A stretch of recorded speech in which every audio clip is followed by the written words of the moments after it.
بالأمس أنا تعلمت درس من طفل بالصف السادس. تعرفوا بالطرق الخارجية في ناس بوقفوا ببيعوا بندورة ببيعوا كذا، فأنا من بعيد هيك شفت واحد عنده سحارتين بندورة وطفل صغير واقف، فوقفت. السلام عليكم. قال لي أهلا. وعليكم السلام. طبعا هذا الطفل كل ما يمكن أن يحتويه معنى أشعث أغبر يمكن أن تضعها فيه.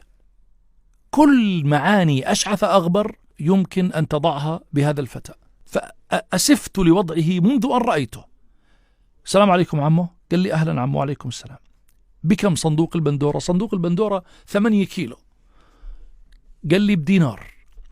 قلت له ما تخاف الله، بدينار 8 كيلو بندورة بدينار؟ بدي أمزح معه. قال لي الصبح بعته بليرة ونص، الآن أنا آخر كم صندوق بدي أبيعهن بدينار. سألته من وين أنت عمو؟ أنا قصدي من وين ساكن؟ قال لي أنا من حماه. قلت يا الله. قلت له يعني أنت مولود هون؟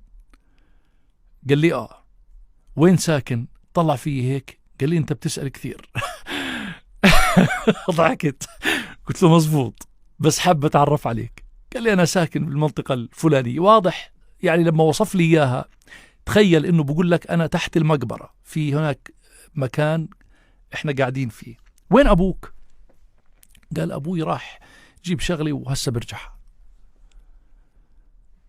هذا الفتى يتحدث بطريقة مشان يبيعك، بطريقة بتحسه رجل. بقول له هذه البندورة وين زرعتوها؟ أنا بدي أطلع الحكي منه. أرضكو تزرعوا بندورة؟ قال لا إحنا ما عندنا أرض.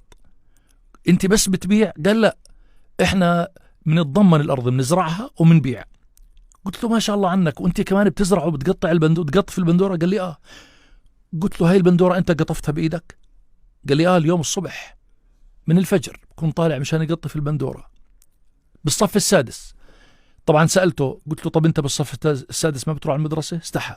قال لي لا ما بروح على المدرسة. خلاصة الموقف قلت له طيب أنا لأنك زلمة كويس أنا بدي أشتري منك الصندوق بدينار ونص مش بدينار. رفض ورجع النص دينار. أنا في بالي شيء ثاني. قال لا ما بصير. قلت له ما أنت بتبيعه الصبح بليرة ونص؟ قال آه الصبح بس الآن بدينار.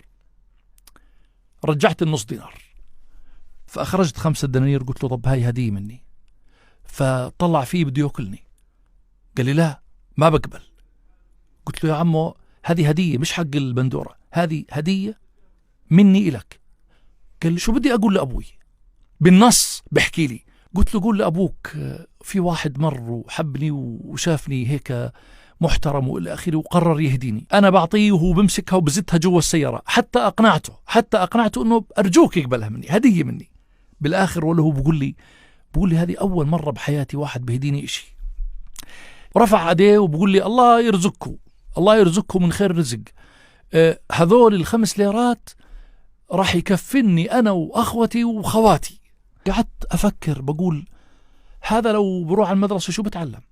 أنا في النهاية سألت نفسي سؤال، أنا ماذا أريد من التعليم؟ إحنا ليش بنودي أولادنا على المدارس؟ مش مشان يكونوا بني آدمين؟ اليوم ابنك اللي بالصف السادس بتعرف تحكي معه ويحكي معك؟ بيعرف يحكي مع زملائه؟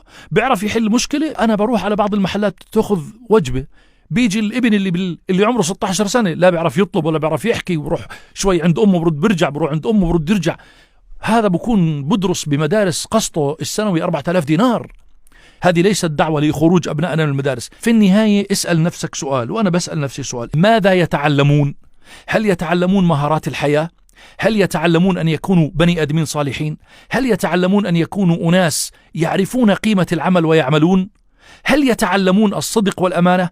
هل بتعلموا أبنائنا كيف يحسب حساب أخوته وخواته وكيف يشتري لهم؟ هل بتعلموا أبنائنا كيف يشكر من يعطيه شيء أو من يقدم له هدية، كيف يشكره بطريقة بتخجل؟ سؤالي للمعلمين وللتربية والتعليم وللتعليم العالي، ماذا يتعلم أبناؤنا في المدارس والجامعات؟ هل يتعلمون أن يكونوا أناس راشدين منطقيين عقلانيين